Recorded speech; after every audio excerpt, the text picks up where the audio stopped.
I just want to sit down for a few minutes as we start the week just to talk. So, to begin the week, I usually find myself thinking about the kids that I'm going to see with the big behaviors, and honestly, the parents who are carrying so much alongside them. And I've learned that how I prepare myself for these sessions matters just as much as what I plan to do in them. So today, I just want to have a conversation with you about how I think about big behaviors before the week gets busy and what has changed for me over the years.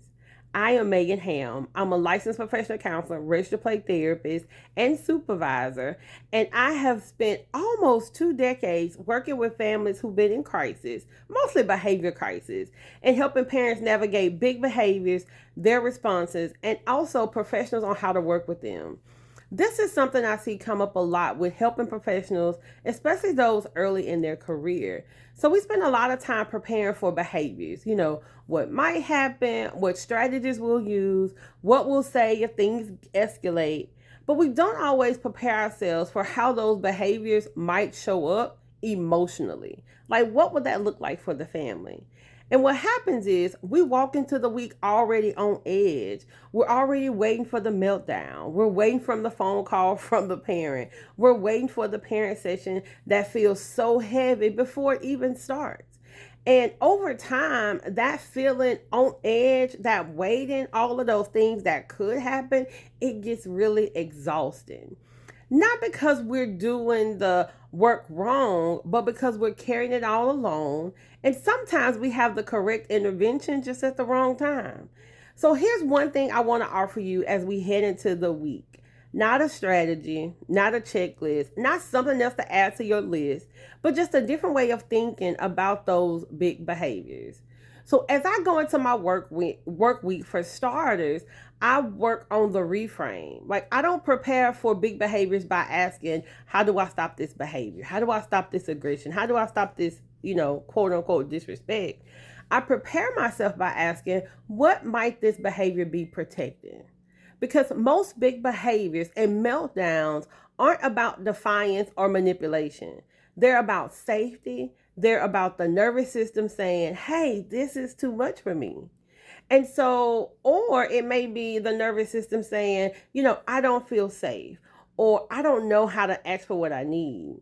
Because when I start there, when I start from a place of curiosity, everything else just feels different. If it doesn't feel like I'm trying to force the behavior to stop or force a thing to happen. The next thing that I do is before the weeks get too busy, is I usually take a minute, sometimes literally just 1 minute, and think about each of the children or each of the families that I'm working with this week, and I ask myself, what might they be carrying into this session, right? Not just the child, but the parent too. Because when parents show up overwhelmed, or they show up frustrated, or they show up guarded, it's often because they're scared that nothing is going to change. And no one has said that thing out loud for them yet. So I listen for fear instead of resistance, right? Because then my response changes. I slow down. I have the opportunity to ask better questions. And I really stop trying to convince them that the thing that I'm saying for them and their child is the best thing for them. So then I set my intention. Instead of setting like 5 goals for the session, I set my one intention, and usually something like, I want to show up more regulated, right? I want to be able to have this conversation and create safety in the room with the parent. Or I want to be able to listen more than I talk. Because let's be honest, when I'm regulated and I find myself being more calm in the room and those follow. Not perfectly, not magically, but enough for us to be able to create the space for something different to happen.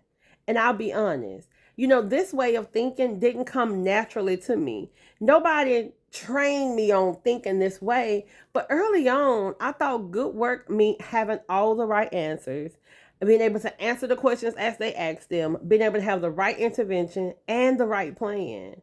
What I've learned over time through sitting with numerous families, training with clinicians, and doing this work in real life is that presence is more often better than perfection or precision or having the right answer. When I stopped treating big behaviors like problems to solve and started treating them like communication to understand, the work felt lighter. The work feels more meaningful now. It feels less challenging. It's not as heavy, but it also helps me sustain and understand that this work and how I've been in the field for so long. So, as you head into this week, I want to offer you this. You don't have to be on edge and find yourself waiting. You can do this work well. And you don't have to have all of the answers.